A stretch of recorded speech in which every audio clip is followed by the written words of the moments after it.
Well, it is a morning, and we are doing this late, but also not late because so many things have happened over the last week that we figured probably doing this on the weekend would be the best way to get all the great news. So, welcome back to Spectator Mode Podcast, episode 212. Yep, we're here. We said it. Anyway, we are joined by a friend of the show, Jeff Young. He's going to tell us all about himself. So, Jeff, tell us, who are you and where are you from? Well, I've been diagnosed with pocopia, so I don't know. I can't see it, buddy. It's all shiny and reflective. There you go. There we go. That's better. I've been Is that diagnosed what with that pocopia. stupid font generator thing is from? Is that what it is? Everybody keep using? I have no idea. They said it's terminal. I have like 2 months, so I'm going to be getting as much out as I can. Will you last longer than Xbox? I mean, it'll last longer than High Guard. So the freaking Ouya, Stadia. Oh god. pretty much the what is it? Concord. Oh, that one gaming console that what's his name made, that rapper. Oh god. Oh, jeez. Soldier Boy thing. Soldier Boy console, yeah. Box. Yeah. It'll last longer was than garbage. Hot garbage. I just remember they were giving away Ouias or whatever at the one PAX, and we got there and they just ran out. They gave out the last 3. So you were saved because that was garbage. Yeah, but I was looking for a paperweight, so it would have been just. But it would have been free garbage. Yeah. But no, doing pretty good. Yeah, from Analog Stick Gaming, and we also have a podcast called The Gaming Mix. Yes, we do. All right, and then we've got our other guys, Jordan and Scott. We're not going to introduce them because you already know who we are, and myself, just the average guy. Too early for this. So, guys, as you know, beginning every show, we like to talk about the games we've played. Before we do that, we want to say thank you to our fans and our audience for watching us and reading our stuff. We got some great stuff on the Outer Haven and our YouTube channel. Be sure to check them out. And of course, thanks for stopping by and watching our lovely show, even though sometimes they fall apart and turn into these glorious rant debates. But we love doing them, and that's why you come back to watch our stuff. So, all right, so games that we played. Well, I'm going to go first because always I have the least bit here. I'm not going to say NDA because we were told not to say that anymore. So I've been playing a lot of Marathon. Started playing some more Call of the Lamb because it's one of my favorite games of all time, and they have a DLC. So that and a DLC that's named after our outlet, by the way. No. And I also have an indie game that I've been playing. I can't remember its name. It's just one of those obscure, like, oh, this looks pretty cool. And I started playing it. I'm like, why am I playing this damn game anymore? But it's kind of addicted. I don't want to open up Steam because I think my machine's being dumb right now. So. See, Keith is actually playing coding on the back end of the website every single day. That's not a game. That's not a game. See, people don't understand that I'm not just this average guy. I'm doing coding, I'm doing SEO, I'm making sure the website doesn't fall apart, I'm editing people reviews, editing the podcast, making new applications so things work better for us. So I usually don't have a lot of time to play games anymore. Somebody please send a backup and or possibly clone me. That would be fantastic. So, all right, Jordan, what you got, man? I got quite a few things. So you can say 3 things. I'll get okay. So this one doesn't count, but I'm allowed to tell you that I'm playing it, and that's kind of it right now. And that is Crimson Desert, which I will be reviewing for the Outer Haven, and you can see that review on the 18th of March. And I forget the exact time right now, but we will let you know. And other than that, I of course this week released a review for WWE 2K26. Which you can see on the outerhaven.net and also on the YouTube channel for the Outer Haven. I really, really like the game. I think it's arguably the best wrestling game since 2K took over the franchise, and certainly since Visual Concepts became the lead developer of the franchise when Ukes left. It's the strongest game. Are there some issues with it? Yes. Absolutely. But overall, in terms of a package of content and what you can do in the game, brilliant, right? And at the end of the day, there's always going to be some bugs and some issues. And also, let's remember, if you're playing the game right now, because it is available right now to play, depending on which edition you buy, this technically isn't the day one version of the game yet. So it is still being patched and being improved.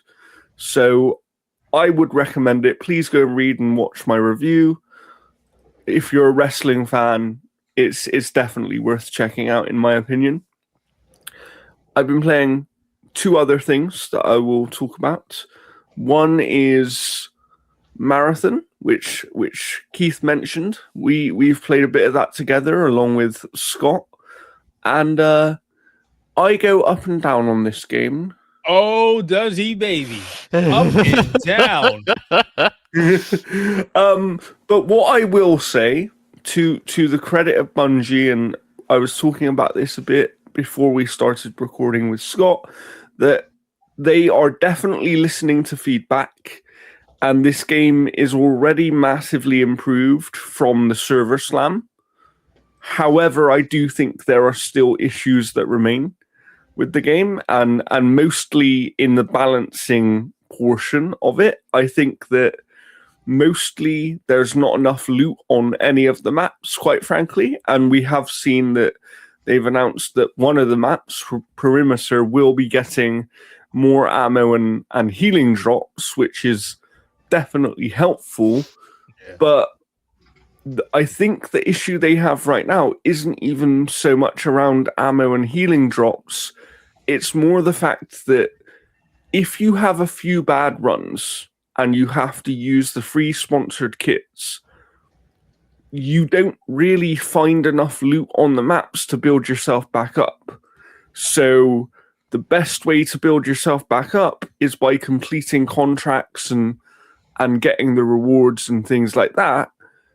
But to do that, you have to be able to survive on the maps, and that's much harder to do with the free sponsored kits because you're getting limited ammunition and limited heals in those kits, right? So right now, I just think there is a bit of a balancing problem with Marathon, but it is what it is. You know, that I'm sure they will improve it, and they clearly are working on it already, even 2 days into the full release. Other than that, there's one other thing that I played and put a review out for this week over on analogstickgaming.com, which is Govt, which is basically a management heavy machinery sim along the lines of something like Roadcraft or SnowRunner, where you are managing a port, right? And you are using these cranes to get shipping containers off of ships onto shore, moving these shipping containers around using other vehicles. And if you like that kind of game, this is a very, very good one. You can go and read my review over on analogstickgaming.com. I really do recommend it if you're into that genre. Other than that, nothing from me. All right, what we got, Scott? Alrighty, I'll keep it to 3. I know it's gonna break your heart, but let's go. I know. Alrighty, so to continue with everyone else, yes, I have also been playing Marathon a lot with these two. I personally am fine with the game. I'm not the biggest fan of a lot of these extraction shooters, but I do think that like the gunplay and the feel of like the movement does feel really good. I think they have a lot of that down to a T. I would admit that, yeah, it does need more resources and more guns in the later maps. And it's just funny that they keep adding more loot to only the beginning map. So it's just like, can you at least balance the PvP map oriented ones more? Especially if they want you to use like the subscription kits that they have in the game. Which I personally am fine with most of them, but the fact a lot of the biggest issues though with the subscription kits is they don't usually come with shields. So you're basically always going down to the bare minimum. Yes. And you don't usually find shields on the map again. But you only find a shield unless you end up killing somebody. And it's like, yeah, if you actually manage to kill a team of 3, you can find a lot of good loot, but that requires you to find a team of 3. And to be fair, we've killed quite a few people, but generally speaking, we don't tend to do that when we're using the free kits. Like, it's harder to do with those, but when you've got decent weapons, absolutely possible. The only issue is when you kill a team of 3 and then another team of 3 comes as you're killing a team of 3 and then kills you. Yeah. That's always the annoying one. I'm like, oh, we killed a team of 3, and then I get killed by another guy behind me. Oh, never mind. Another game that I've been playing that I plan to review probably later this week is Scott Pilgrim X. So Scott Pilgrim X is the sequel to the first Scott Pilgrim versus the world kind of a deal. And this one they actually didn't make as just a complete beat 'em up like the other one was. They actually made it more of like there's beat 'em up mechanics, but the map is a Metroidvania. There's also RPG mechanics in it. They decided to just cram a bunch of stuff into this game, a lot more than what Scott Pilgrim versus the World was, and I do think some of it is good, and some of it I feel like can detract a bit, because even though they add like the Metroidvania type of maps, the problem is it also doesn't let you actually do the Metroidvania of go where you want to go, because everything is still super linear. But overall, I think it still plays really fun. You know what it reminds me of, and it makes me miss that game so much? River City Ransom, the first one. Oh, yeah. That's what it reminds me of. Not really want it. Please just give us a remake. No underground, none of this spin-off stuff. And as much as Girls is great, just give us a remake of the original River City Ransom. Oh my God, please. Please do. So good. And one game I was able to write a review about this week is Apopia Sugar-Coated Tale. So this is a point-and-click adventure game, and it essentially tries to make it be like in the vein of hand-drawn cartoon, so that you're playing through kind of a cartoon series. Your main protagonist is a girl named Mai who falls off a mountain and is now stuck in this kingdom called Yogurt, which is just a kingdom of bunnies. And she has to hide herself because they have a new ruler who is being extremely oppressive and wants to get rid of all the non-bunnies from Yogurt Kingdom. Well, and keep all the bunnies inside Yogurt Kingdom. Real life now. Yeah, it's wow. kind of scary in that regard. And Mai basically has the ability to read people's minds, and she can go through and figure out what they're thinking or what they've done in the past like few days, or even in some regard she can actually figure out why they have so much trauma underneath themselves and try to either fix it, or she can become great friends with them and use that friendship to then get into another way to get out of the Yogurt Kingdom. So, the whole premise is to get out of this darn kingdom, even though it's funny because like they're trying to throw all the people out, but she doesn't want to be thrown out because she doesn't know where they throw you out. But she still wants to leave the kingdom. So yeah, I did a preview of Mouse PI for Hire too. It's a very small dungeon of like the Robo Betty boss, but otherwise that's what I've been playing this week. Nice. All right. So me and Jeff. What's Jeff got?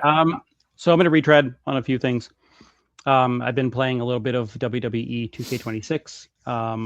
We were granted code through 2K, so I've had a chance to try that out. I'm doing the Monday Night Wars edition, which is very weird because they say there's 400 characters, but the majority of the characters that are part of most of those editions, you have to play through a ton of the game to unlock. So you can't even play as Stone Cold until you get to the CM Punk like what if match with Stone Cold. So like there's a lot of weird unlocks. I don't mind the ringside pass. I think it's a kind of a smart way to deliver the DLC. And the best thing about it is it doesn't expire, so you can just keep playing through that. I haven't been able to get through too much of the island just because there's a mission that a lot of people are stuck on, and that's like a 2-on-1 mission. You're just getting completely waylaid. You can't even attack for 3 to 4 minutes half the time, and you're dead by the time that you can do anything. I will say the presentation on it is very good to a certain extent. I think when you are doing the wrestling, I think that stuff is very good. I think anytime the characters have dialogue or are talking through various story modes and things like that, they just flap your mouth like a Muppet. Like the facial capture is like Xbox One. Yeah. It's like absolutely horrible if the characters have to talk.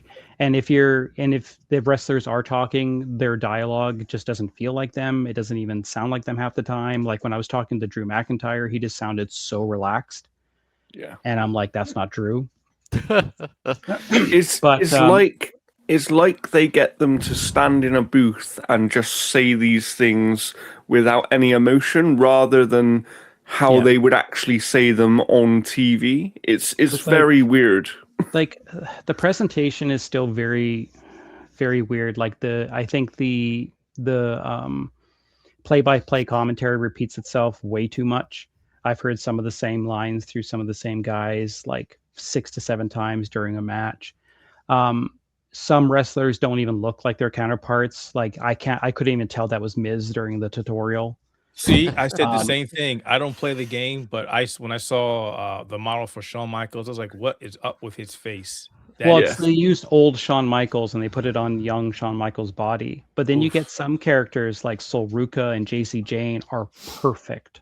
Yeah. Like absolutely perfect. So some of the visuals are very good. I mean, Goldberg, I think, has one of the best models in the game. Yeah, I saw Goldberg. Goldberg he literally looks photorealistic. But I think that there's some aspects of the presentation that still feel like 4 to 5 years old. I think the crowd is still absolute dog shit. I'll point that out in my review. All the stadiums, basically, it doesn't matter if it's WrestleMania, it looks like half the spots where there could be seats, they've just limited the people, and all the people look absolutely stupid. When Trick Williams comes out, there's no whoop that trick. That trick. That's to do with a licensing thing. They're not allowed to have that chant in the game. Really? Yeah. Why? They're not, because so that chant or that saying is basically copyrighted by some sort of movie. So it's not they can't stop people saying it in real life, but they are not allowed to use it in video game form. Oh, that's stupid. It's just, and like, when Joe Hendry comes out or whatever like that, you don't get the waving until like 6 to 7 seconds in. Or when Rhea Ripley comes out, there's no crowd noise. And then the moment she's on stage, then there's crowd noise. Like there's nothing at the music. So the presentation is still very weird. It still doesn't capture the TV presentations that well. The character creator as well too, like it is impossible to just get like Becky Lynch looking hair. It's either like super like contrast or like glowy. You can't get like just orange hair. It's either neon or like faded. It's so weird. So like, and I still find it so weird that like when you're creating your character, there's all these little goalposts that you have to move between. So if you want to go back and change something, you have to save it and then go back a menu and back a menu and then back a menu. And sometimes the menus are weird. Yeah, sometimes you'll accidentally delete the outfit that you made because you weren't paying attention and you go back. I don't understand why they just couldn't have like, like a Neo 3 character creator where it's just everything's there. Yeah. It's I don't know. Like I think when you're wrestling, it's fantastic. Yeah. I think one thing I wanted to add on the presentation before you continue, Jeff, is that you can also tell with this game, because if people don't know, this is the first game where they've left last-gen consoles behind. So this is a next-gen game, first time ever, right? But you can tell the wrestlers that got new models for the next-gen game and the ones that they haven't had time to upgrade yet. And that's kind of what's causing the problem, because these newer models, like Jeff mentioned, Goldberg, he got a brand new model, and he's one of the best looking characters we've ever seen in one of these games. There's some characters that look painfully bad. Like they don't even look like it. Like there's when you do the CM Punk showcase, and the first match that you get tossed into is the WrestleMania one with Roman Reigns and CM Punk. Seth Rollins. Seth Rollins doesn't even look like Seth Rollins. He looks like just weird. I don't know. They changed the the counter system. So now it uses like a stamina system. So now you have a tired system. So you're constantly on the ground getting beat up, and you basically can't get up half the time. That's my issue with the island, is I can't beat this one match because it's just a 2-on-1 hardcore match. And any single time I go to attack one, I get chair shotted by the other. Or if I manage to get it's annoying. But I will say, like, the final thoughts on it is, if you don't already own 2K25, it's great to get.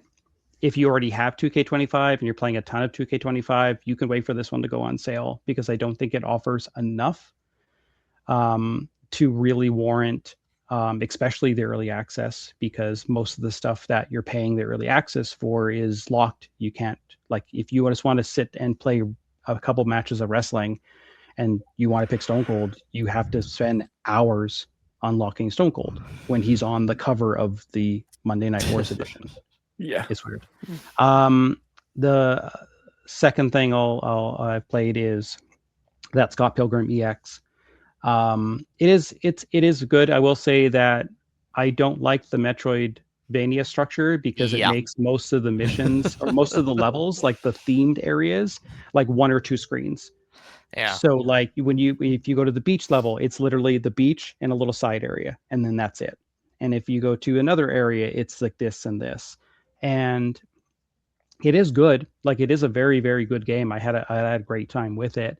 But the Metroidvania structure, I think, kind of ruins the pacing of a lot of it, because you just want to go and beat them up. And the problem is, most of the fights that you're doing are taking place in the areas that you just were.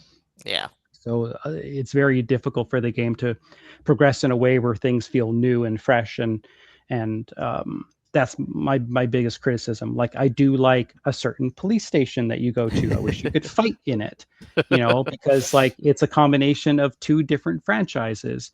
That's pretty fun. But overall, I think it is excellent. But it definitely has some kind of structural issues that I'm not a huge fan of. It's kind of weird that one of the best beat 'em ups of the last couple of years has been Maiden Cops, but that's no attention whatsoever. And then the last thing, which you guys have probably already covered to death, is Resident Evil Requiem. I put a review out for that. Scott Pilgrim review out as well too. WWE should be out in the next couple of days, but Requiem was great. It's definitely up there as one of my favorite Resident Evils. Depending on where the wind blows, it could be my favorite Resident Evil. There's just so much good stuff. Like, with everything already being out there, I won't spoil story stuff or anything, but that spider fight with Leon is unbelievably cool. Like, there's just some really, really amazing stuff that game does that I really, really like. All the Raccoon City throwback stuff, like that whole section of the game was just, I loved it. But it is absolutely excellent. Kind of marrying Resident Evil 7, 8, and 4 remake in ways that still feels like a cohesive game. It doesn't feel like you're playing 2 separate games. But absolutely loved it. And a couple things I just can't talk about right now, and also playing a little bit of Mini Shoot Adventures and planning on jumping on Pokopia at some point, but that's it. Nice. All right. Well, looks like now we get to talk about some of the upcoming news here. And just give me a second so I can grab my marbles, because I'm old and I forget things. I added one thing to our agenda here. So yeah, I saw. Let me just put that in real quick. So, as we know, we're going through this big issue of shortages with RAM and hard drive storage, and I've been complaining about this on Twitter, on Reddit, on Blue Sky, on the Outer Haven. I've read countless articles about that. If you haven't checked them out, please go do so. I'm not doing it because I want to be the guy with the tinfoil hat. I'm telling you because the shit is real, and you need to understand what's happening here. Mm-hmm. So Valve is also coming out and saying, hey, we did say we were going to release our Steam machine and our new controller and our new VR headset this year, but because of the RAM shortage and the hard drive shortage, we aren't sure if we're going to do so or not. So in a little, basically it was a recap of 2025 they posted over on Valve or Steam community. They stated just in one or two sentences that we still don't know if we're shipping in 2026. We are trying to, but we don't know if we are.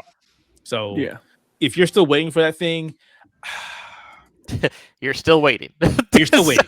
You're going to be waiting for quite some time because honestly, people, this is not getting any better. All the RAM is pretty much gone and storage is almost gone. And I'm not trying to be, again, defeatist, but these companies are buying this stuff and are putting it into a warehouse because the data centers don't even exist. They're literally just buying the stuff and just leaving it over there on the floor.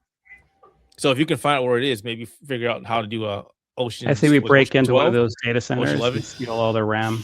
It's ridiculous. But yeah, so we're not getting it a Steam Machine update anytime soon. So probably stop looking forward to it. Sorry, it hurts. I was looking forward to it as well, but yeah, it is what it is. What it is. So sorry, folks. But in other news, we got some other big news here. So this one actually makes me happy. So we know how Nintendo is always like the harbinger, whatever. I can't say that word. Harbinger of bad news when it comes to certain things, and because they have these crack team of Nintendo lawyers who shut down literally everything. Well, now they set their sights on a U.S. government. For those who are like, wait, this doesn't make any sense. For other people who didn't have this on their bingo card at all, what's happening is the illustrious leader of the United States of America put out these tariffs that were 1, unpopular, 2, incredibly stupid, 3, very, very stupid, and 4, oh, by the way, they're illegal. People have been telling this guy, I'm not going to mention his name, this for quite some time, but he ignored Tangerine's a criminal? Are you kidding me? So it finally went to the Supreme Court, the highest court of the land, the people who used to have his back, and they told him, no, that's illegal. Stop doing it. Yeah.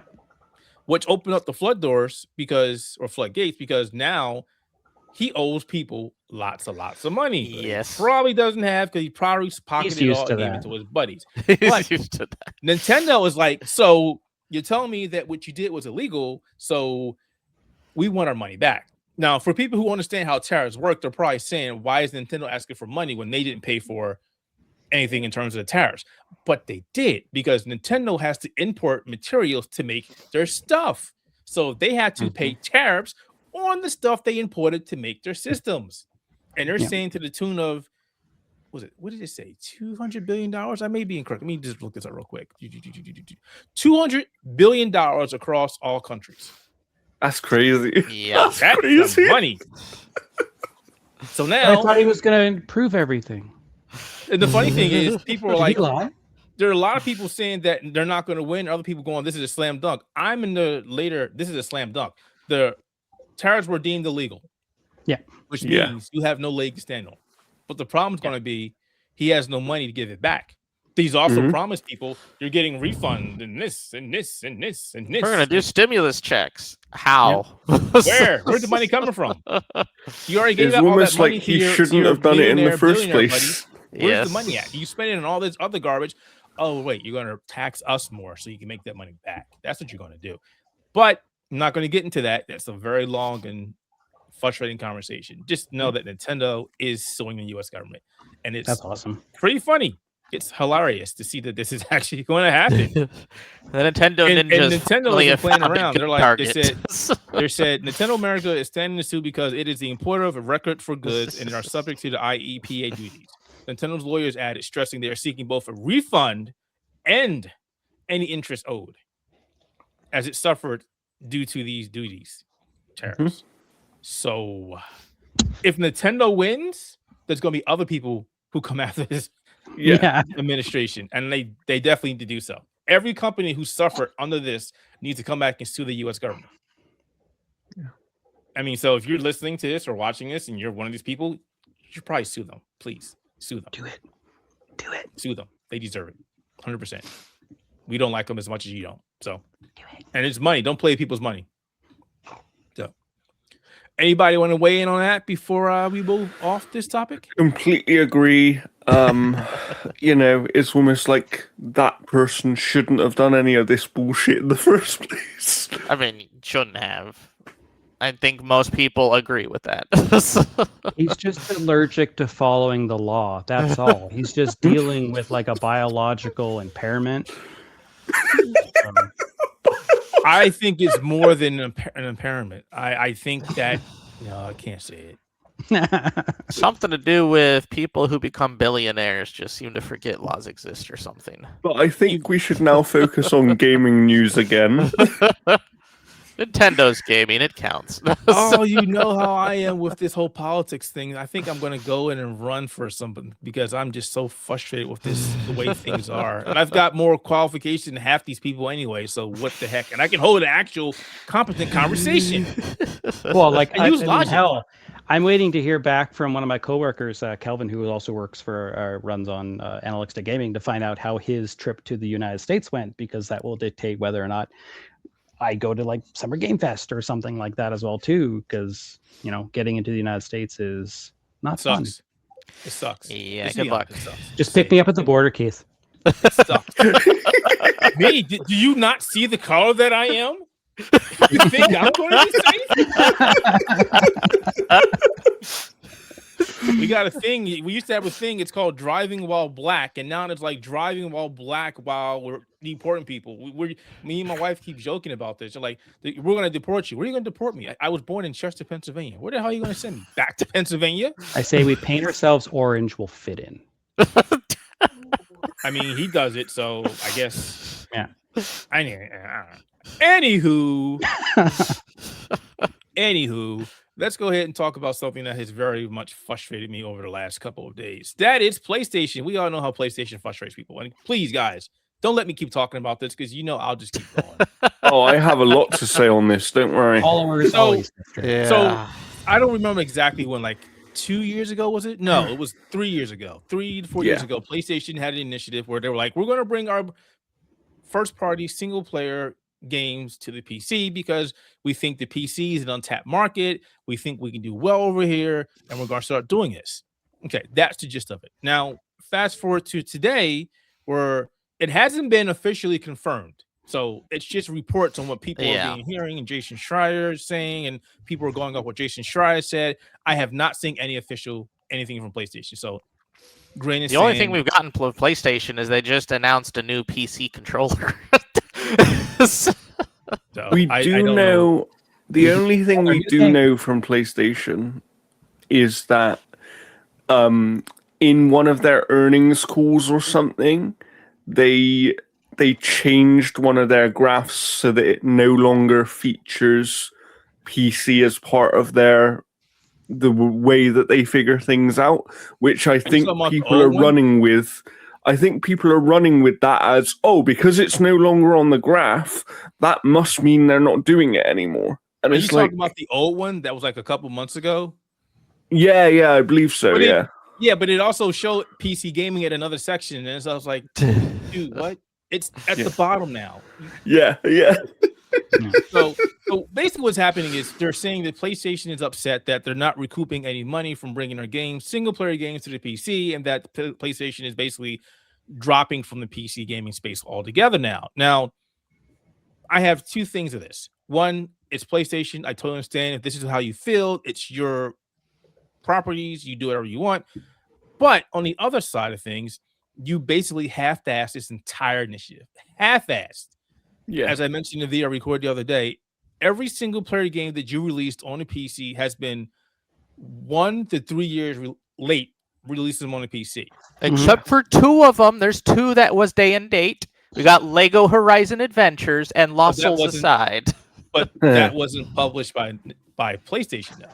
So yes, they both were published by PlayStation. Well, was Lego by PlayStation? Lost Soul Aside was part of that Chinese initiative project or whatever. So it was published on behalf of that program. So it was not technically a PlayStation Studios published title in the same way that we look at Spider-Man or something. Yeah. So speaking of Spider-Man, it was a second-party game. Later. I went through all the first-party games that were released on PC, and it was Yeah. One was like 2.5. The latest was like 3 years. So Yeah. Well, But to be fair, just to chime in on that a minute, to give them the benefit of the doubt slightly with that, when they first started doing it, it was always going to take time, right? Because they brought Nixus in. We'll talk about Nixus in a minute. But it was always going to take them time to start figuring out the PC port situation, right? So the first few being really late, I can understand. But the problem is, and I know this is where Heath's going to go because he said it in his video, and I completely agree, and I've said it for years, is that this is why timed exclusivity works so well, because most people, if they want to play a game, they're playing it within the first year. Yeah, and if you're taking more than a year to release it, people aren't going to care anymore because there are new games all the time. My theory for all of it is that PlayStation was being deliberately late on these things because when Spider-Man 2 was about to come out, they brought Spider-Man 1 on PC and they're like, hey, 2's coming out on PlayStation. So they're trying to drive you towards PlayStation. Exactly. So these games were essentially commercials for the games that weren't going to release on PC right away, which is why we never saw sequels released for the longest time on PC. Yeah.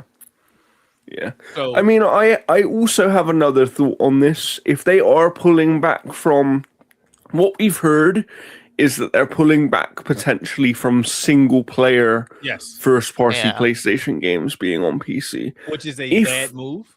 I agree. Bad move. But if that is the case, I know people won't want to admit it, but I genuinely believe that other devices coming up, like the Steam machine and the next Xbox, which we'll talk about in a minute, I do think that has some part to play in their thinking, because let's be honest, if people can go and buy another box from someone else that's easy to use and they can still have in their living room, and they can play all of your games and they can play all these other games as well, it does devalue your machine. However, I disagree 100% because there's no such thing. First of all, let me get back to finishing what I was my rant on that. They're bringing the games out late. I agree with Jeff. I do think that some of these games are done on purpose because 3 years later, that's just not going to happen. We've seen other companies do this and they regret it. Square Enix being the biggest one. They realized, hey, our stuff isn't selling as well because we could be putting this stuff on all these platforms and getting our monies back. I mean, to be fair to Square Enix, a lot of the reasons why that sucked is because they were also Epic exclusives when they did come to PC. So when PlayStation decided to release all these games and bring them to the PC, it wasn't just the fact that a lot of these games were late. They also had the whole issue with the PSN accounts fiasco, which was not just people couldn't. First of all, let me rewind it. So people didn't want to get PSN accounts. And of course, there's that whole back and forth where PC gamers have all these different accounts was a big deal. Yes. 2, there were countries, regions who didn't have access to PSN. So even if they had access to Steam, they couldn't get a PSN account. So they couldn't buy the damn game. That was number 2.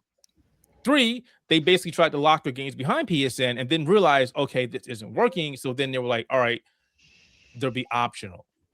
Yeah. So you kind of lost a lot of faith on that. Should have been optional to start with. It should have been. Being late, there's that. And then you're coming back and going, well, we're not recouping any money because the game's coming out late. And as I mentioned in the video, and as Jordan said, when you release a game 2 to 3 years later, nobody's going to freaking care. We've got other games out right now that nobody cares about. Yeah. So you missed the boat.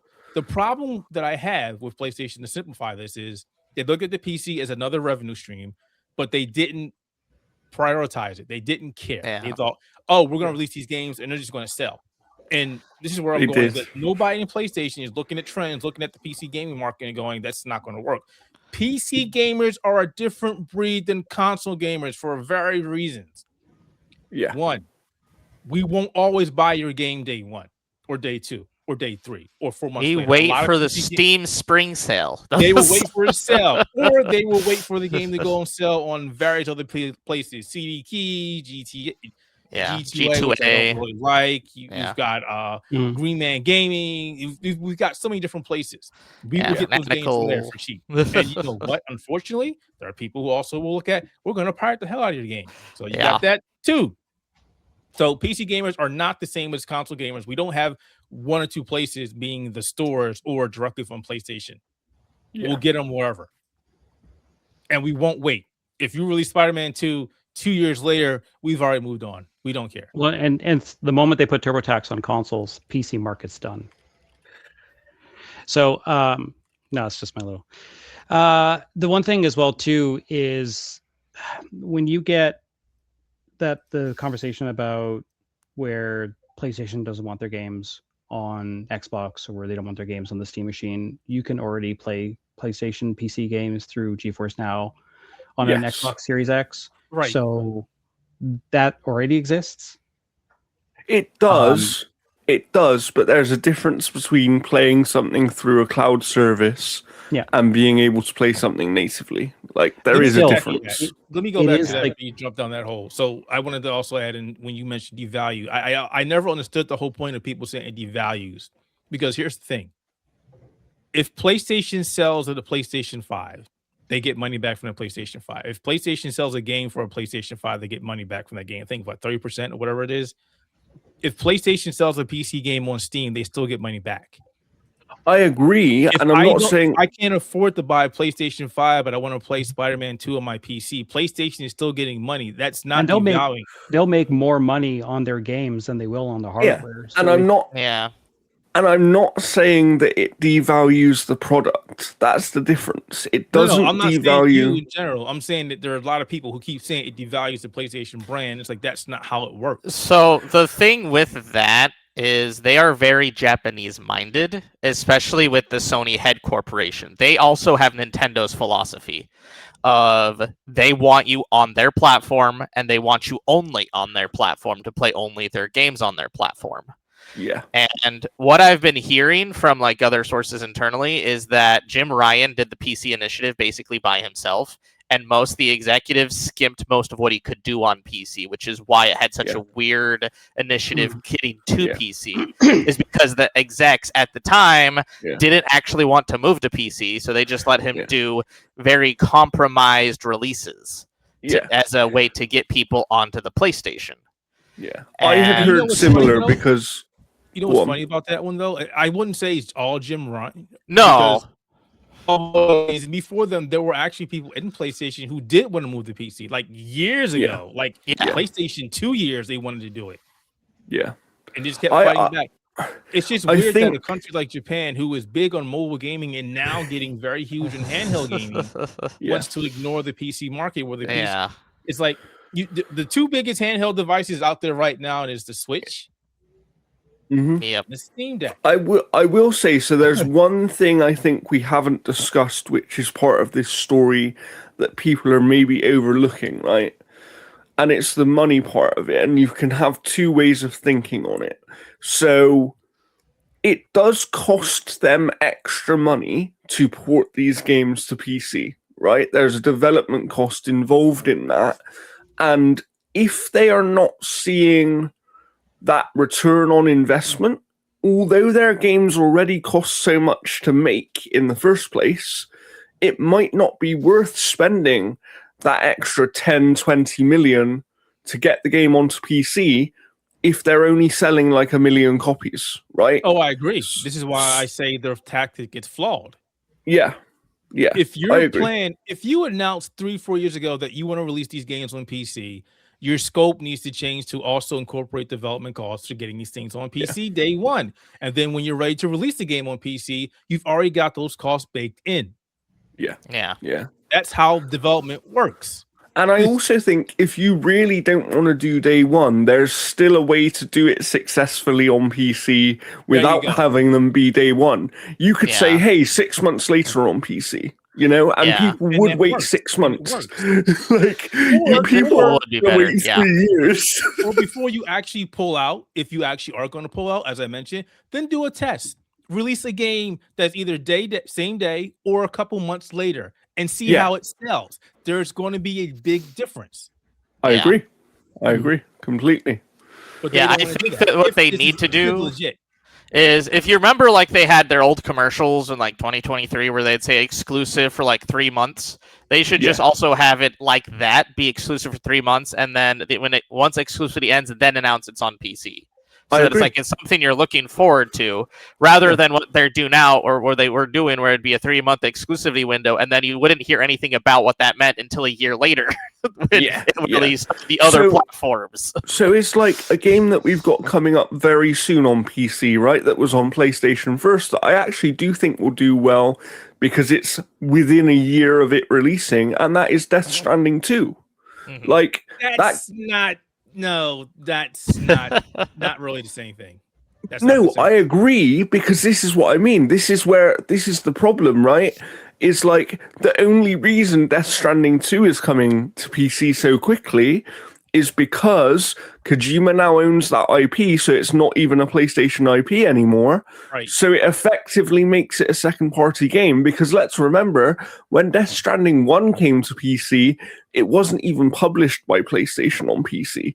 Nope. And this time they were like, "Oh, we're not going to make that same mistake again. We'll publish the second one on PC because we know that if we don't, you're going to take it to PC with somebody else anyway." So it's all that monies.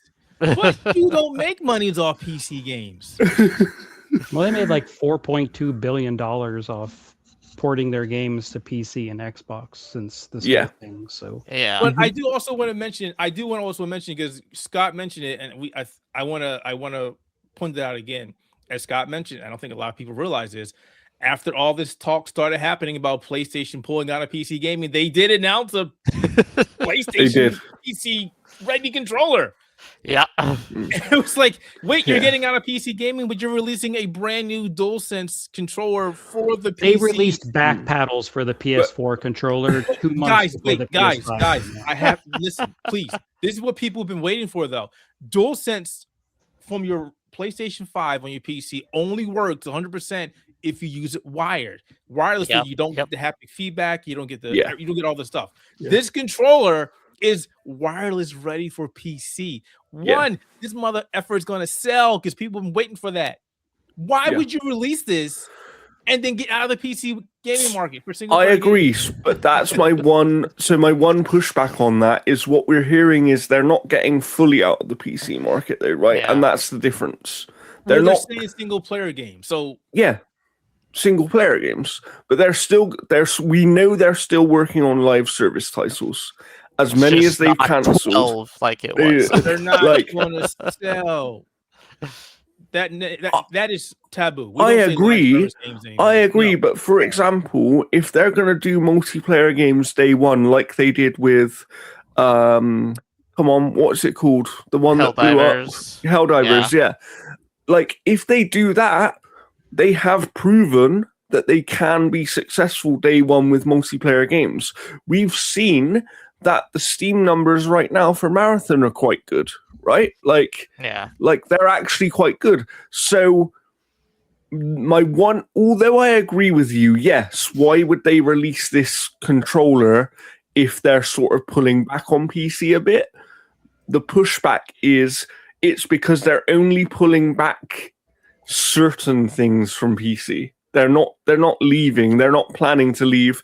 But of course, this whole conversation could be mute because, like you said, we've had no official confirmation from PlayStation yet that they're actually doing this. It could be a case. Information. Weighing their options. And it could be a case of maybe they're going to do an even more stupid thing, which we heard about a couple of years ago, which is make their own storefront on PC and then have their games only be there. No. You know? Like, they shouldn't do that. Fight Steam. Look, that may have happened if they got their way with the PlayStation network accounts being. I agree. They went on PC, and PC gamers were like, no, we don't want that. If that had worked out, we would have got another storefront, and PC gamers would have been like, no. Yeah.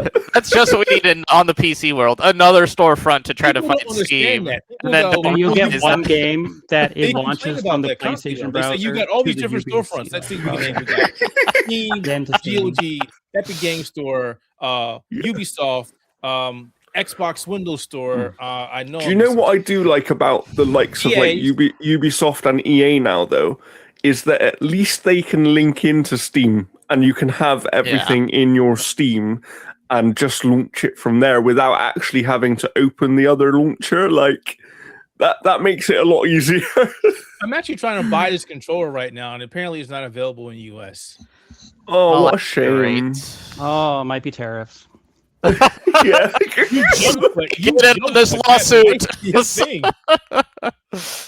Yeah, we're not But I'm sending looking it at to the you until you comments, give I us looked it up, 150 on Twitter, billion. and everybody's like, nobody's gonna buy this controller. You're trying to pull out a PC gaming. We don't want it.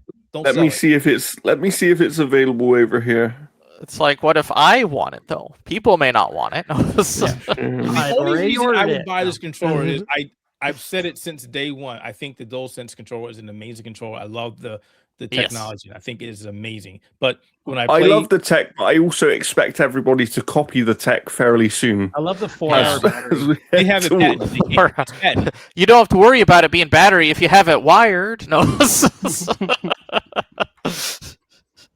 But yeah, no, the battery is the worst part of the DualSense. Yeah, it is. It's terrible. Make an offset stick version and I'll consider And it doesn't help that the DualSense Edge has the same battery. Oh my god, I got rid of my Edge. It's like you gave me another controller that battery is the same. This controller is better, but the battery isn't, so it runs even less time now. They had to drop that. That wasn't happening. But so I think they're misleading. Because when you look on the website, it goes DualSense wireless controller for PC, right? But then it says USB cable for PC. So I don't think it's on their website. Well, I don't know, but that's what I'm seeing right now. When you click on their ad and it says check your local retailers, and then Sony's on there, and you click on Sony, it's not up there. It's just a regular DualSense controller. The new one's not up there yet. Yeah, I don't think it is. So why would you advertise it and say go to our website and it's not? Go pre-order it now on a 404 website. Because it's like PC ready accessories, and it shows the DualSense Edge. We know that's not. Yeah, that's not the same thing. Yeah, it's like, come on, guys. You don't advertise something and don't even have it on the blasted website. Yeah. Then again, it might be like if it's not ready, or at least give us a date when it should be ready. This says PlayStation Asia, so maybe the PlayStation Asia website. I don't know. I've seen PlayStation India actually have YouTube videos up for it, which makes me think it is available in some places already. I need to get it to test. But I know that within the Asia region, PC gaming is so much bigger, right? Like, it's... You tell that to PlayStation. You go up there and you tell them with your hammer, and you tell them that. I mean, I would if I could get in front of them. They might run the But anyway, we should probably talk about their competitor, right? Yeah, about them. Let's talk about Xbox. So I'll let you handle this one, Jordan. Go for it. So after many months and what feels like years of rumors at this point, we have finally had confirmation that the next Xbox will play PC games. Interestingly, they word it in a really interesting way, which I think they have to be clearer about, and we'll hear more in GDC, right? But they say it will play Xbox and PC games. Yeah. So I have a huge question around that. Did we hear this before? One, is it playing actual Xbox console games and PC games, which would be amazing if they can figure that out? Or is it playing the Xbox app PC version of Xbox games? Because that's a different thing. Because at that point, it's fully a PC. It's not. Whereas if it's playing the actual console game and you're carrying over your console library, that would be a huge thing. So we need more information about it, obviously. But this is the first time that they've come out in public and they've said, look, I can't remember the project name right now, but they revealed the project name. Yes. Helix. And they basically said, we're going to speak more about this at GDC this coming week. and it's going to play Xbox and PC games. There's a lot of questions that still need to be answered. What I find interesting about the timing of this, however, I don't know how you guys feel. Oh, you know what I'm about to say. Go for it.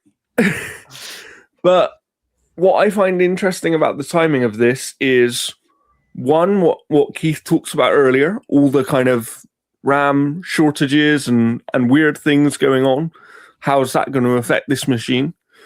Although I have heard some conversation that Microsoft might have less of an issue with that because they're one of the companies buying up the RAM buying up all the RAM for AI. So they might actually have less of an issue with that. Whoa. They need that. They need that for Copilot. What are you talking about? Yeah.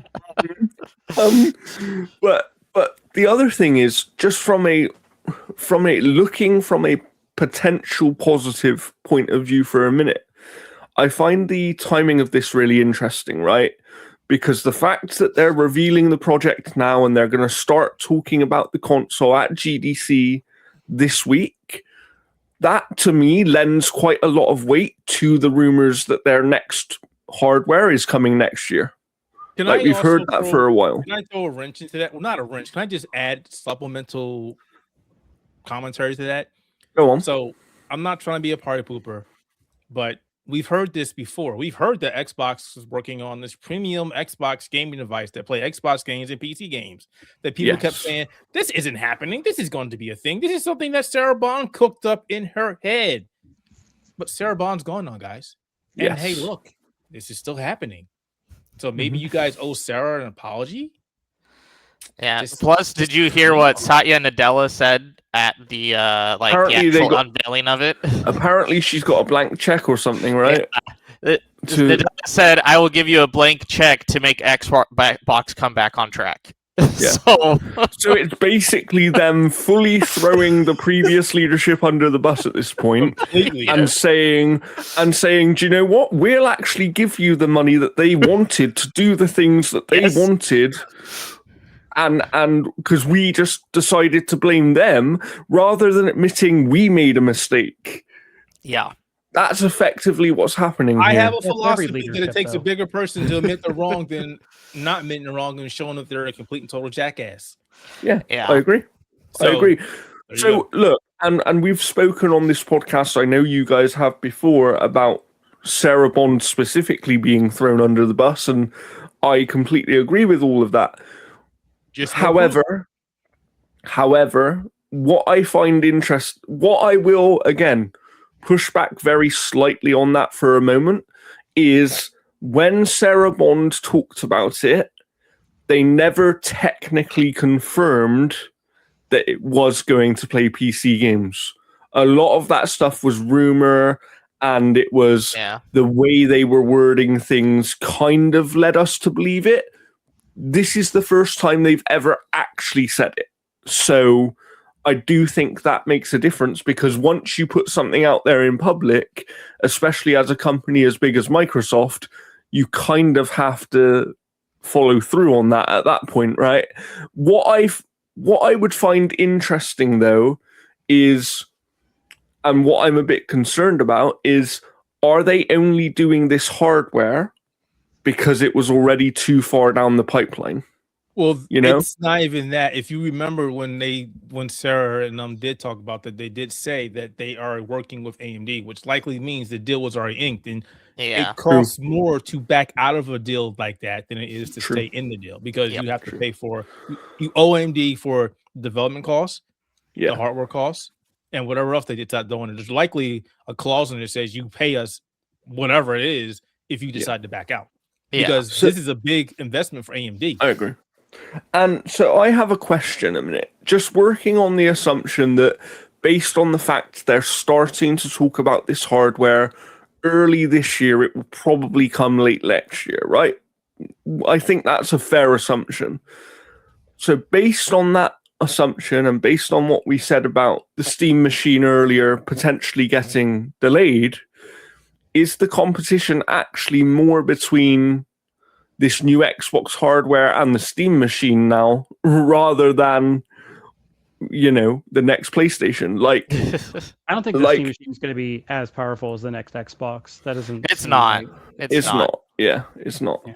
But that also means it's probably going to be cheaper than whatever Xbox is going to put up for the price. I think that's the biggest question for this next console is how expensive is it going to be with the specs they're trying to have in it? I think there's a way that to kind of go around that as well too, is since Xbox is so cloud focused, they could release a cloud only console that's like a third the price. Yeah, that's fair.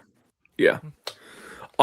So on the pricing thing for a minute, and this is pure speculation because obviously we don't know. And we also don't know how willing they are to eat the cost or not anymore. Not going to be willing to eat the cost on this. Well, I agree with you. That blank check quote from Satya Nadella threw me off a bit. Yes. Because I wasn't expecting him to say that. Because that threw me off because it's like, oh, maybe they realize they really fucked up and they are willing to we'll go all the way back, Yeah. Who knows? We'll find that out in due course. But my initial thought process. I kind of wish I was going to GDC after all. It's like, can I take off work? I got a little bit of money. Can I just go out there now and just go? What is GDC? Just go for a single appointment and then come back. But I'm really tempted. But my initial thought around the pricing of this device, I would be shocked if it's less than $1,000. I would too. Oh no, it's definitely not going to be less than 1,000. and this is the part that I'm getting at. This is the problem I'm having with this, yelling into this stupid echo chamber of whatever you want to call it.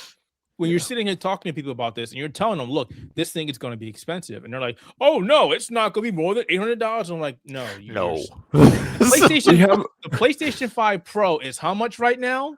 It's like 700. It's like the RAM 930. And it's going to cost even more for the developmental portion. It's going to cost more for the hardware because of this lovely economic system we have now. You think that this console, either console, is going to be less than $1,000? Mm-hmm. You're crazy. Oh, I completely agree. I will say, though, just for funsies and conversation, how crazy would it be if they shock everyone and it's way cheaper than everyone thinks? Then they're going to market the hell out of that system to get into everybody's hands. Yeah. It's gonna be cheaper than $1,000. It's gonna be $999.99. Like, what if they? But you see, Jeff, here's the problem: if you sell that in places with taxes, not. Yeah. So Sony goes, the taxes aren't ours, it's theirs. It would be so funny if because I do think this device is now coming next year, and we know that the PlayStation 6 isn't coming next year. They've pretty much confirmed that already. So it almost feels to me, and this is just speculation, I still have major concerns over this leadership change and everything like that. You! Just Gordon. Everybody else is chilled with it. But based on what they're saying so far, if I have my optimist brain on, which, as you know, I'm normally the optimist, I do kind of, based purely on what they're saying, if they stick to their word and those words actually mean something, it almost feels like they're trying to push back towards the 360 kind of version of Xbox. And if that is the case, this could be quite interesting. Because they might actually have hardware that's doing something quite different. And if they can position it right pricing-wise, and they're a year ahead of their traditional competition, is that gonna affect the status quo? Well, but then it comes to the same thing, like we just said. If this thing costs $1,000 or more, which it most likely will, unless they decide, we're going to eat this cost literally just to gain back market share, which they have done before. Let's remember they did that with the 360. The problem is if they're trying to do the thing that they say they're doing of implementing as many storefronts from PC as they can. If you buy this machine, you're not locked to their storefront. They're not getting a market share anymore. I agree. So agree. I don't think they will, because they're not getting a market share if someone buys this device. Yeah. I Unless also want to add to this on what you said, Jordan, because I was in a conversation with somebody about this the other day. Go and on. They were mentioning saying, hey, what if they eat the cost, which you mentioned, to try and get themselves ahead of their competitors, PlayStation, Nintendo? Here's the problem with Xbox. And this is something people need to keep in mind. Even the fanboys, the loyalists of Xbox. Xbox has done so much over the last few years to damage their brand. Mhm. They could sell this thing for $500. Yeah. And people will look at it and go, "You burnt me twice now." And the Why? problem is that even if the device is amazing, people won't buy it, even if it's cheaper, without them proving it first, right? That which means we have these shiny new exclusives that are only on Xbox. But didn't you just say that all your games are everywhere, and that this was an Xbox, yeah. and that was an Yeah. Xbox, and that, I mean, no, that to was be an fair, So this when is it gonna be then? I agree with you, and to be fair, that's why I think there's so many questions right now, because the way they've been talking is kind of the way they've been talking has led me to believe in the medium term things will stay as they are, but we are actually evaluating whether we should continue down that direction longer term, right? So, and to me, that basically is them saying everything that's already announced as multi-platform will stay multi-platform, but we are looking at projects and deciding whether we should continue doing that or not. No, you know Because- what, Jordan? Let me Go stop on. you. 'Cause you have a good conversation, but I just wanted to throw in some more things there. So, they've got rid of the old guard, right? They're gone. Phil's gone. Sarah's gone. Yeah. What's to stop them from going, oh, those were from them? We're done. We're not Well- letting you have these games anymore. If nothing's been inked, we're not sending them over to you. They're going to stay over here. Yeah. So if you See, really my- want them, my talk Go about ahead. that exact same thing is they should honestly just have two different publishing arms at Xbox. You have Xbox like Family Studios or whatever, which goes everywhere, and then Xbox Game Studios that stays within Xbox. or then it's- name one of them and- Microsoft Gaming. Yeah. Or Yeah. yeah, you just do that. Microsoft Gaming is everywhere, and then Xbox Game Studios is just on Xbox Yeah. or PC because that they have their. I PC think app. all that you have to do is say, look, things like obviously Call of Duty has to stay multi-platform. We know that because of all Yeah, the CMA things, But etc. my idea gets rid of the entire conversation, because if it says it's done by Microsoft Gaming, you don't have to tell anybody it's going everywhere. You already know. So with Yeah, Xbox no, I know. Game Studios, you know it's specifically for there. They don't have Yeah. to mention which ones Yeah. are it. But what I agree with that, they need to have something that clearly messages, okay, these are the games that go everywhere, these are the games that don't, right? But I also think what Keith is hitting on is because it's new leadership, what is to stop them turning around? I think people are overlooking the fact that they could just say, yeah, that was the old leadership's idea, and we are going back. That Like, is an easy out. People That is a think super they're easy out. people think they're not going to, because people think, oh, once the genie's out the bottle, you can't put him back in. But they can. They're probably the one company that can, because Yeah. they can blame it on the previous leadership. And They're they in have such them. a situation right now where Yeah. if they really want to do what they're trying to tell the fans, Yeah. then you do what That's you like gotta the do. biggest easy win ever, right? Look, PlayStation did it. PlayStation did it. Look, PlayStation 5 came out. What did they tell everybody? Get all these games, get them on PlayStation 5. We don't We believe in believe in generations. You generations. got to move over to this. Yep. And then they were like, oh, so you They brought went back on their PlayStation word. 5. Yeah. But we know PlayStation 4 gamers still want these games, so we're gonna make it for PlayStation 4 Yeah. as well. Yeah. I was furious. He's like, I can my Gamers- PlayStation 4. Gamers have really short-term memories, and as much as they say they care about, oh, you said this so you can't go back, they don't care. And gamers' trust levels in something, we talked about this earlier, right? Whether gamers kind of trust Xbox and things like that. But the thing is, because gamers' opinions change so quickly, trust levels can also change really quickly. Yeah. And all they have to do, like you said, Keith, if they're really trying to do this, come out in the summer and say, do you know what? We made a mistake. We're focusing back on the Xbox as our core thing, and go, yeah, everything will still come to PC, but in terms of console hardware, you are only getting these games on Xbox going into future years, and immediately that makes your next hardware more interesting before people even know anything about it. Yeah. So the biggest thing that people need to understand is at this point in time, Xbox is at an all-time low. Yeah, people who I agree. support Xbox know it. People who don't care about Xbox know it. Anything they do right now that is a net positive for them should be done. Even if some people see it as a negative, it's going to be. If you tell me, look, we know we messed up. We're going to show you that we messed up. We're going to show you that we really care about this brand. This Asha is not going to be the AI slot person you think that she's going to be. I don't believe that, but benefit of the doubt. That's how we're supposed to be. If you show us that you're making those steps to make Xbox, I wouldn't say a powerhouse, but a brand go through its redemption arc, then fantastic. Which means because if you have put in place before, renege on them. Change, because if you have to. Because if you show people that you're taking steps into the direction that they want you to go, exactly, it will start building the trust.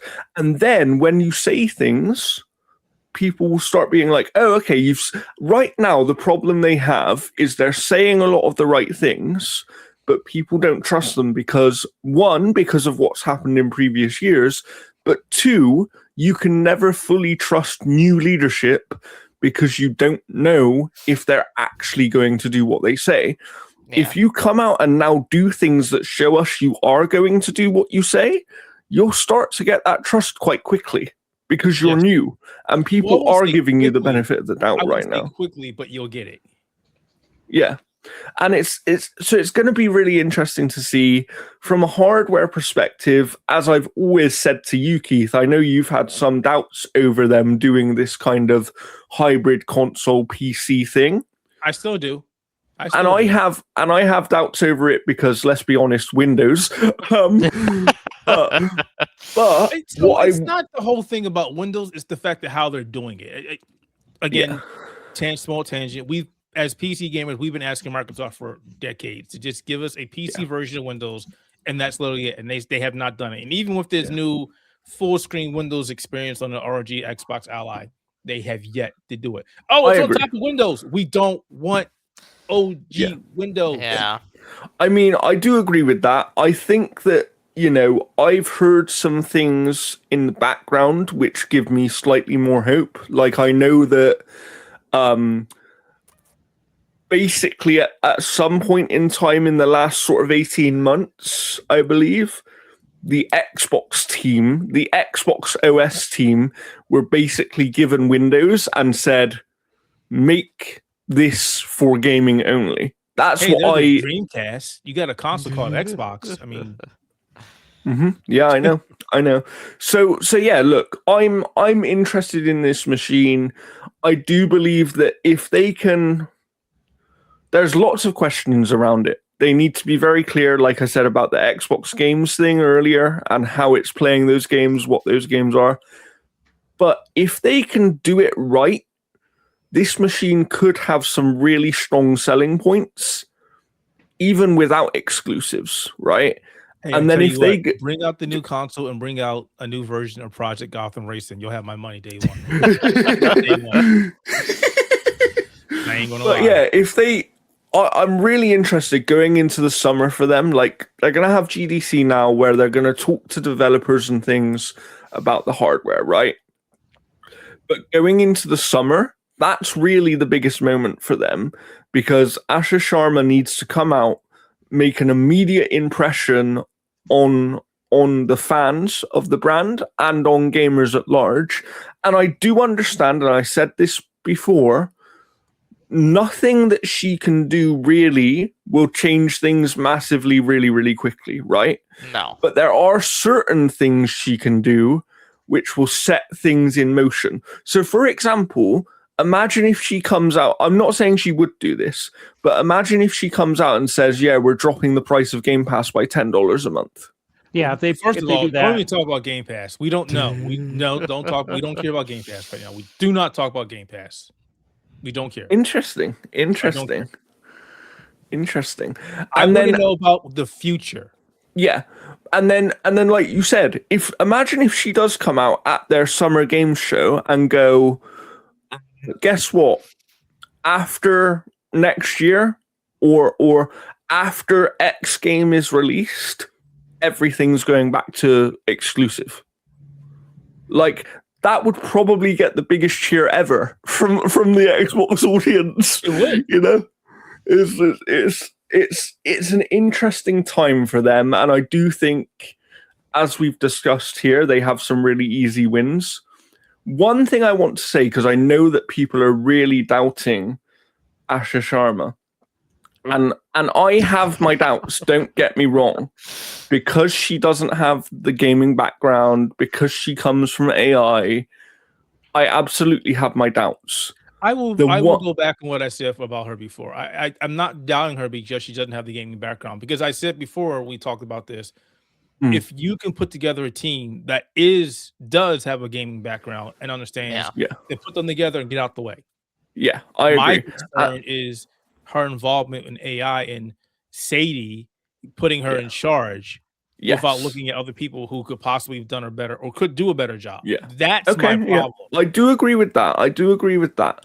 There's a couple of things that I keep saying to people though, is her not having this pre-connection to the industry allows her to come in with a fresh set of eyes. That's the first thing, right?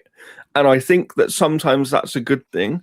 But secondly, I always use the example to people of, I think people forget that once upon a time, one of the greatest leaders in the history of the industry, Peter Moore, did not have any gaming background, has never played a video game in his life, came from selling shoes, right?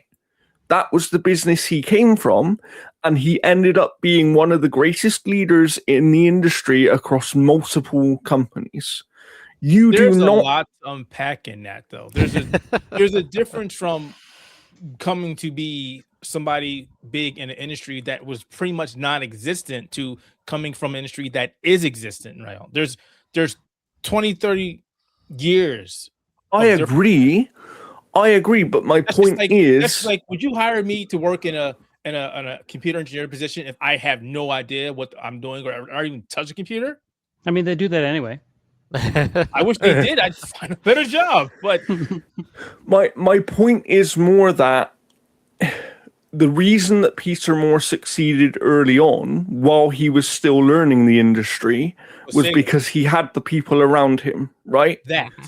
And that's the thing I'm saying is, if she has the right people around her, there is no reason that she cannot be a success within the industry. No, so I agree. Like I said, build the team. My only frustration about all this, though, is, and I don't really trust what Microsoft is saying in terms of she's fully in charge, because they said that was Phil, and then he wasn't fully in charge.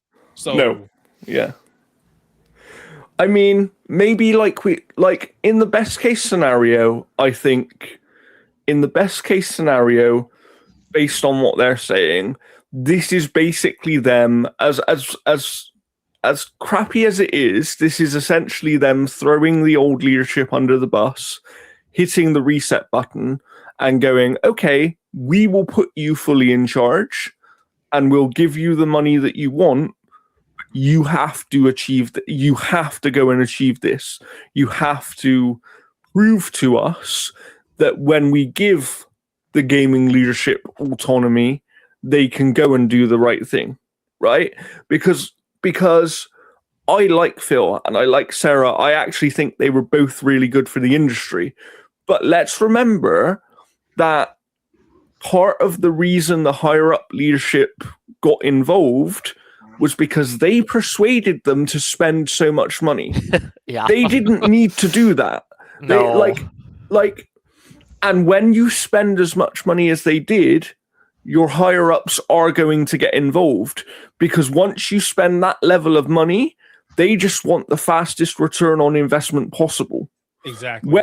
When it was just, oh, we bought Bethesda for 8-9 billion, they didn't really care about that. They were going to let you go and do what you wanted to do. Brush under the rug for Microsoft.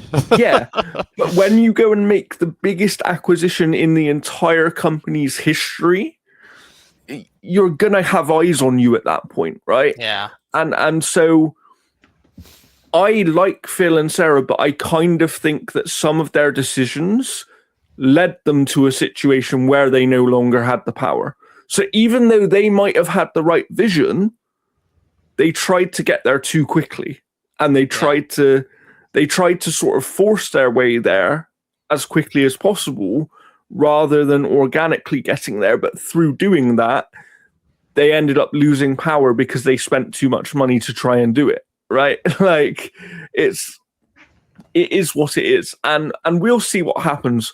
I just think, I'm not out here saying I have no doubts over Asha Sharma, and I think the AI thing is concerning in particular, right? But I do think that people are being overly critical and overly doubtful just because she doesn't have a background in gaming. And it's like, there's many, many leaders in the history of the industry that don't really have a background in gaming and actually did really, really well. You don't need to have a background in gaming to understand how to make the right business decisions for a brand.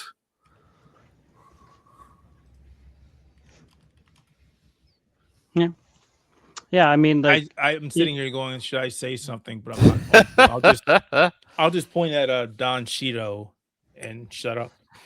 Yeah, like I think a lot of it comes down to whether or not you have the leadership basics to kind of run everything. I think that's the most important part of it, because if you understand how certain components work, you can translate that from industry to industry to industry. I agree. And you're also not someone that is going to be trigger happy on following trends to a certain extent, because you're not like, history generally repeats ourselves because people generally don't learn. But if you don't have those bad habits, you're not following a pattern of kind of those issues. So it could be very good. But again, like, we can brainstorm and speculate for like days on end, but until there's actual action made, there's no conversation around it. Absolutely agree. The one thing I will say to finish this off is, what does concern me, and the one advantage I think that Phil in particular had over an Asha Sharma, is because Phil was in the industry so long, and because he started in a place where he was working directly with developers, and because he's actually a gamer himself. Yes, he still games, even though he's stepped down now. You can see him online all the time. Like, he had a love for the industry, he had a love for the art, and I do believe, although Microsoft closed some studios here and there, I wouldn't be shocked if there were teams and projects that Phil protected because he had a love of, for example, I'm quite concerned for Double Fine. Like, I'm not. They're fine. Like, I just, my concern is that when you have someone who doesn't know the industry as well in charge, will they, because they can only go on their business background, which they obviously understand business very, very well, will they make the mistake of making something that seems like a good business decision, but they don't understand the cultural negative it will have that affects the other areas of business? Like, for example, if they do go and close down Double Fine, can you imagine the reaction that's going to happen to that? Like, they might be thinking... I don't think they'll close down Double Fine, because again, well, you've also got Matt Booty there as well too, who has a history with that studio as well too. Very true. Like, being part of that acquisition. So I think, like, she's not completely alone. Like, Matt Booty does have like that tenured history of working with these teams, and again, like, he was there during the acquisition of Double Fine, so he knows their value. He knows that end of it. Like, that's probably why he's been promoted as well. you know, because he's essentially the second in command of the brand at this point. She put him in charge, so she probably values a lot of his say. You know, like, and off topic, but I think like some of the smart decisions that she could be doing essentially is being like, hey, the former leadership didn't believe in these games, but I believe in this game. So Contraband is back being developed, and Perfect Dark is back being developed. Oh my god, if they do that, that's like... this is where we end the topic, because you just mentioned Perfect Dark, and you just made me mad now. So we're just gonna, split that. Hey, I'm trying to resurrect it. I didn't kill it. We're gonna go talk about something else that has also frustrated me. So all right, so if you have not been paying attention to the gaming industry the last couple of days, I don't see how you couldn't. There's been a rise in crappy reviews conducted by Gen AI, and one of the biggest blunders, cluster Fs that we've seen was from a website called Video Gamer, which in its prime was an amazing, predominant gaming website until it was purchased and turned into this cheap, sleazy gaming/casino garbage website. There's actually, I think, over at Aftermath, somebody did a very long investigative look into this. They've been working on it for months, so definitely go over there and check that out. It's definitely worth a read. But what's happening is the majority of humans over at videogamer.com have been removed, and the company is now using AI to write its reviews. It recently came out and did a review for Resident Evil Requiem, which was nothing but a regurgitated word salad. Took stuff off the internet, put together as a review. Didn't really talk about the game. Didn't help anybody in their purchases. It was terrible. It was garbage. Yeah, it was garbage. And I didn't know about it because I was doing my normal thing, and then I saw you guys talking about it in Discord, and then I was like, what's going on? Then I got an email from Metacritic, which is like basically saying, let you guys know if anybody uses AI in their reviews and we find out, we will remove you. And I'm like, we don't use AI in our reviews. I mean, we use Grammarly and stuff to fix our spelling and stuff, but we don't use AI in our reviews to write our reviews. What's going on? So I hit him up, and he was like, oh, no, it's not you guys. Go just make it. And then I'm like, what's going on? So I go back up Discord, and you guys are talking about videogamer.com, and I'm like, what's going on here? And then I see everybody on Twitter and Reddit and Blue Sky getting pissed off, and basically they use AI to write the review. But it wasn't just that. They basically made a guy, a character, a person, this fake persona, and used him to be the person who wrote the reviews. They're like, this guy's a human. He went to this school. He has a master's in something. Universe. It was. It was something. He went to this school. Generic, he loves these kind of games and does all these things. And it's like, it's not even a human, because I think Scott pointed out that if you look at his freaking logo, it says ChatGPT. I'm like, the logo and the metadata still has the ChatGPT stuff in it. And it's just like if you're going to try to make yourself look authentic, at least remove the metadata from ChatGPT.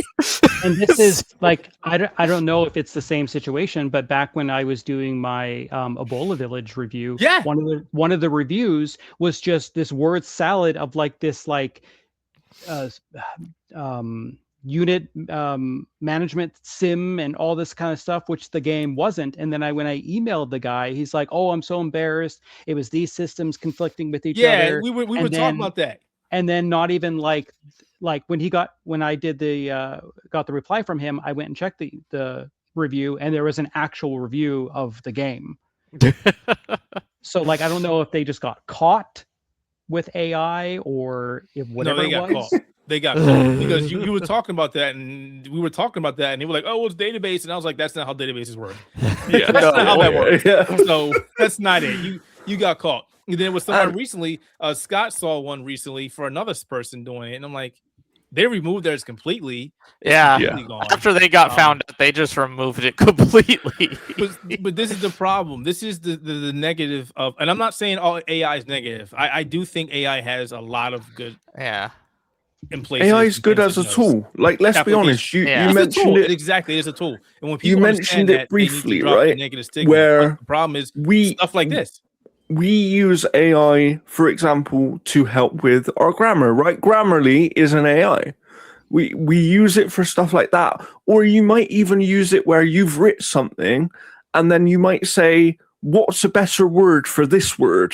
You know, you might use it as a helpful thing to enhance your writing, but you shouldn't be using it to literally do the writing for you.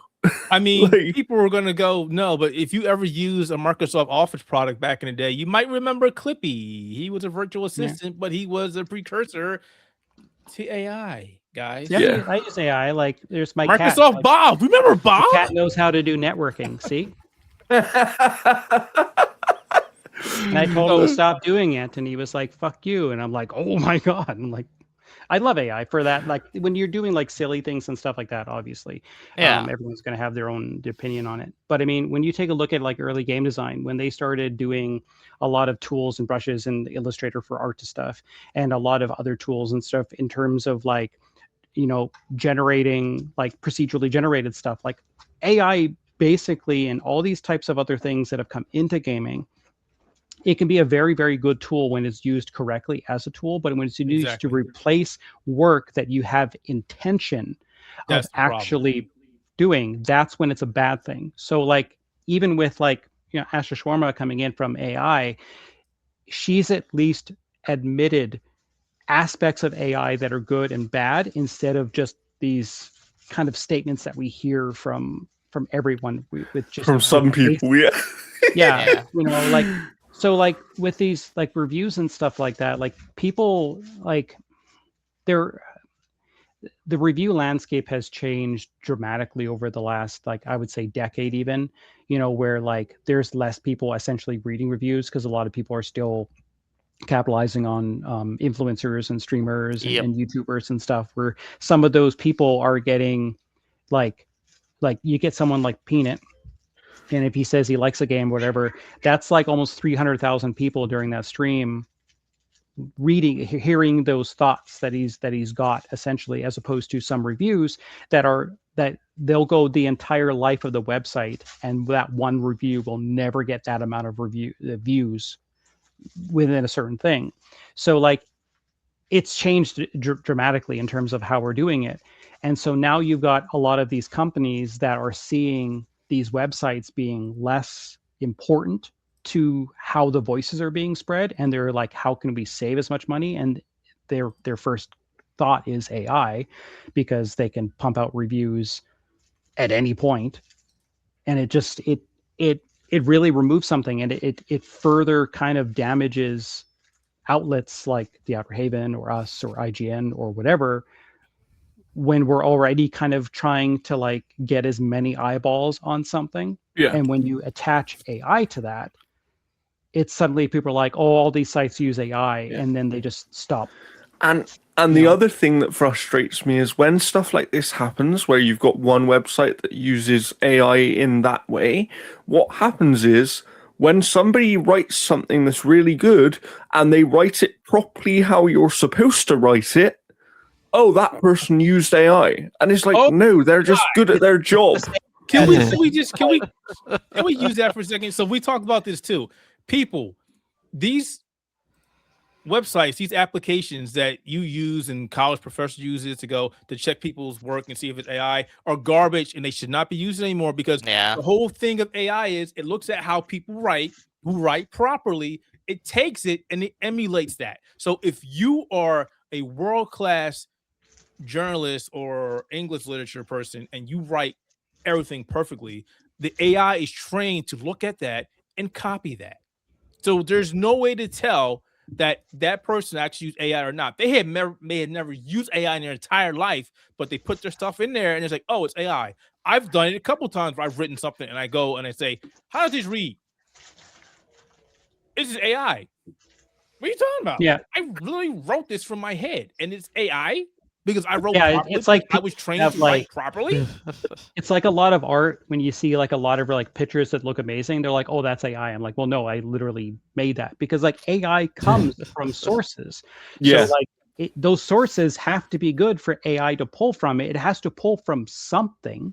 It's like, you know, like if you have like this is completely out there.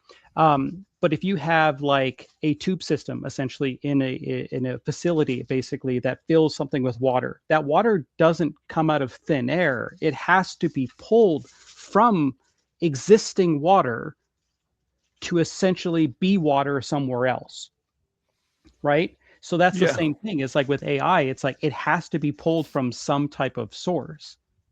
So like, like it is. I mean, there are tools to essentially figure it out. I mean, AI is also getting better to the point where we're no longer getting pictures with 5 fingers and all sorts of weird things and stuff. 3 arms, weird. I mean, images. like, you know, Marvel is suing that company out of wherever for those that their AI tools that are making like short Marvel films with Chris Evans and all this other kind of stuff. So like, that needs to go away. That's trash. And it needs to go. I think that a lot of that stuff, I think that once there's some major moves made in AI in form of suing and shutting down and doing all this kind of stuff in terms of like copyright protection, whether it's through images and things like that, once there's like a big precedent set, then you're going to see a lot of companies kind of holding back, being cautious, staying on the borderline of what they can and what they can't do, waiting those types of things out. But the moment that there's like those big moments and those big like lawsuits, whatever, and those fail, it's just going to jump on everything and make it even worse.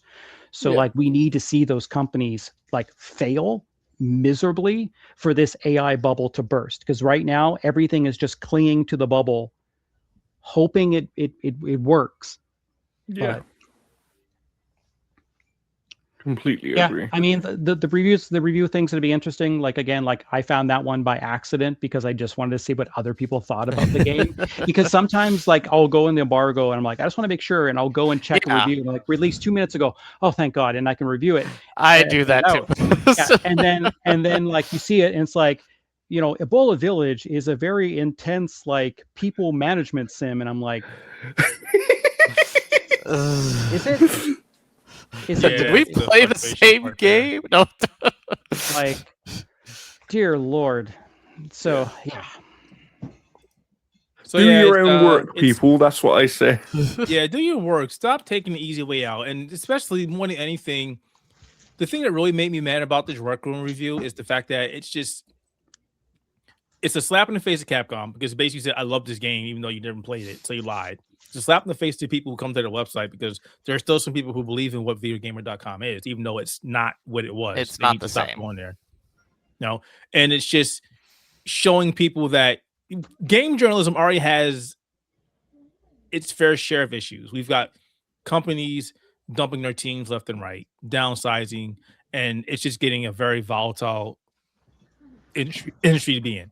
And now you've got this. They're showing people, oh, gaming journalism also sucks even more because we don't know whose review is what, if there's actually an AI that's writing this stuff anymore.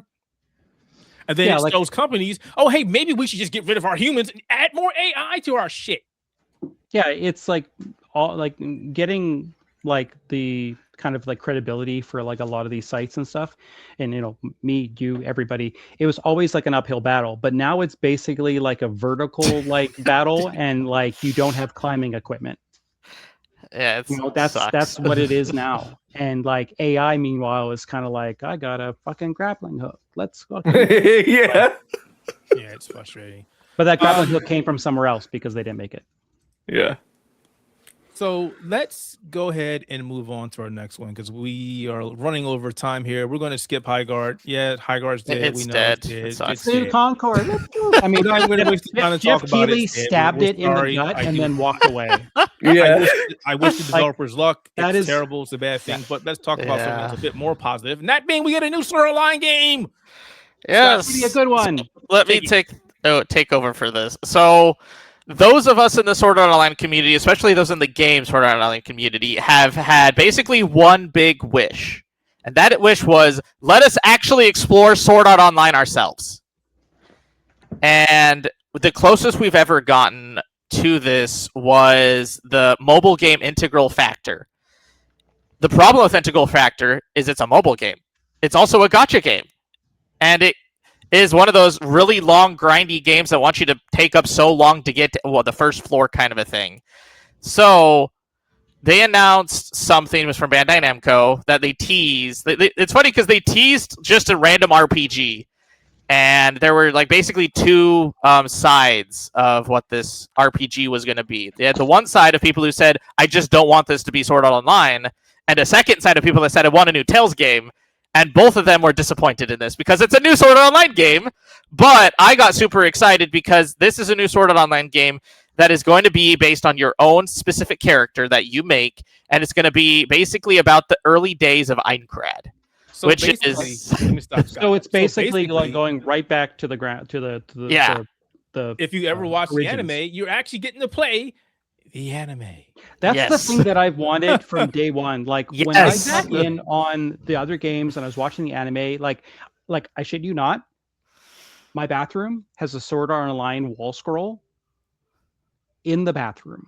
That's great. So like it's the I've got like a Sheenan like friggin' like figure here. Jeff's getting his things. I got All the this. sword I got art. Sheenan there. We're not getting a gun gale. Like I've got another Sheenan. Like I've got two of them here. Do you have a favorite? No. Like I have a Sword Art Online scarf. Like I've wanted a good Sword Art Online game for the longest time. Yeah. I just never got them because they were either like way overly complex. The last one, like but that Project Alliteration or whatever, ran like freaking ass on console. Yeah, I know. Like they just haven't been good. And I'm like, why can't you just make a game that's based off the anime in the world that they're playing in? Because that's a fucking video game. That should have been the first thing that's happened. Yes, this And should have these been the very first game they've tried to make, because the very first game that Sword Art Online made was also just one of the weirdest ones, because essentially the first game that they made, which was Hollow Fragment, is basically what happens if you kill Heathcliff in the like the first half of SAO, if it didn't actually stop the game. So you had to do So you had to then go through the next like 20 floors as Kirito. Oh, okay. And that was it. Yeah, like I've just wanted a good one. Yeah. Like honestly, like if you can, like if it had the art design of Tales of Arise, I would be set, because that game is gorgeous. And like I can say, like, I don't think I've ever been impressed with any Sword Art Online game's visuals. Yeah, no, that's fair. I think a lot of the problem of that too is they've basically been making Aquarius be like a sweatshop of Sword Art Online, where they make a game like every 2 years. And so they always have a Sword Art Online game every 2 years. It's just this time is not from Aquarius. It's not from the other studio that makes it, which is Dimps. This is going to be from a company called the Game Studio, which has worked on a plethora of different weird games. So here's hoping. The way that it looks, it does look a lot better than any of the other SAO games. The only SAO game that I've like actually liked was Fatal Bullet. But I will admit that, yeah, the visuals are never the greatest in the SAO games. They are always extremely low budget when it comes to their design aesthetics. But the good thing so far is IGN has played it, and a couple other sites I've seen have played it, and so far they're very positive. I'm not really taking a lot of salt from the IGN one, because the guy is not very familiar with the subject. Doesn't know anything about SAO, hasn't played any of the other SAO games, and basically it's just like, I've heard the premise of SAO my whole life, but I never got into it. And now he's just like, I got into it with this game. But the other ones I've read and seen are pretty good, so I'm looking forward to it. And I love the fact that Bandai Namco was pretty much surprised everybody, because when they first showed this short tease of this upcoming game, everybody's like, oh, it's just another Tales game, another crappy Tales game. People kept saying, it's like, oh no, Sword Art Online. Those same people like, oh my god, it's Sword Art Online. Like, but you just said it was crappy Tales. Got it. They should be banned from buying and playing the game. Like visually, it looks okay from the screenshots that I'm seeing, but it looks a lot better than any of the other ones. But I think what's going to matter the most for this game is how is it going to run, because it is going to be basically like an open world game, because you're going to be basically going all throughout the first floor of Aincrad and the second floor apparently. But the previews only let them see like the first like little segment of the first floor. Apparently, the floors are going to be large on Aincrad, which, I mean, the floors are supposed to be large in Aincrad. It's just you never really get that in the actual anime, because they basically speed run the game. Yeah, if you watch the new movies, those are a lot better to get. Yeah, the progressive anime movies are much better when it comes to showing Aincrad. Yeah. Yeah, which means it will run bad. Yeah, which means good luck, PC shaders. It is curious. 4K Well, not curious, 60 but it's actually pretty on cool the console. fact that they've been working on this game for so long and we've never heard about it until they go, "Oh, hey, here it is." And it's like it's coming out in July. Like, well, they've that been was working on really a lot of like stuff because wasn't there supposed to be like a kind of grown-up version of Dragon Quest that was announced like a long time ago with that red logo and it was supposed to be more adult. Yeah, with Dragon Quest 12. Yeah, like there's a lot of like RPGs that are JRPGs that have probably been worked on for the last 4 or 5 years that we just never heard of. Yeah. Yeah. So I'm really excited for Echoes of Aincrad because this is basically a game that I've wanted to exist ever since I've watched the anime, and I'm pretty sure like 80% of people who have watched SAO are in the same boat. yes. I'm very much looking forward to this. I'm hoping this game is at a Summer Game Fest or more information comes out during GDC because yes, I need to see more of this game, please. Yeah, plus I'm excited to see like the challenge runs because they have a new difficulty that's called like the end game difficulty, where if you die, it removes everything about your character and your save, so you have to redo the entire thing from the beginning. Well, like the thing with the Bandai Namco and being an original game, like they could do video game specific costumes as well too, so you could have Tales of Arise costumes in Sword Art Online, or you could pilot, I don't know, a mech from like get some Gundams, yes. Yeah. Oh, Bandai Namco, they gave Elden Ring DLC. Yeah. That new game mode is interesting because there was I don't know if you guys remember it, and it didn't do very well, but there was a game that was released a very, very long time ago. Epsilon Circuit. That if you died in the game, you could never play it again. So if you die and Echoes of Aincrad, whatever, Bandai Namco shows up your house and just ends you. You disappear. The game, you die in real life. Exactly. And they're like, yeah, it's amazing. Cool. We've had 345 beta testers. We have 3 left. They're really good. So we're all looking forward to this game. I'm hoping it comes out very well. Apart from me, I'm not. This one isn't for me. But I'm light hater. You'll like it. It's an action RPG. You'll like it. I probably will. I probably will. Was Kirito? I just can't dual weld, and that's fine. Yeah, I'm more looking forward to something that IGN showed and got lots of hate for recently, which is Forza Horizon 6. We're not talking about Forza. That's what I'm looking forward to. But don't go and watch that IGN video because they don't know how to release good videos, people. Yeah, no, if you watched anything of that I did back when they were releasing the Sonic Frontiers information, IGN is really bad at doing trailers, and I don't know why they keep getting them. I'm going to just throw it out there. For people who don't understand what George's talking about, so they released some footage, 9 minutes of footage from Forza Horizon 6 in Japan with no traffic in an American car. And it's because they didn't disclose that the traffic was purposely turned down because the gameplay was designed to just give you a look at the world that they had created, right? If that was the case, disclose it at the front end of the video so that people understand what they're about to watch. You sound like you're a little butthurt there, my friend. I mean, I just wish that a company that big would know how to make videos. Like, how often do we see them? How often do we see them release a really compressed video, like of gameplay or trailers or whatever? And it's like, I can make a better video than that. Here we go. We're going down that hole.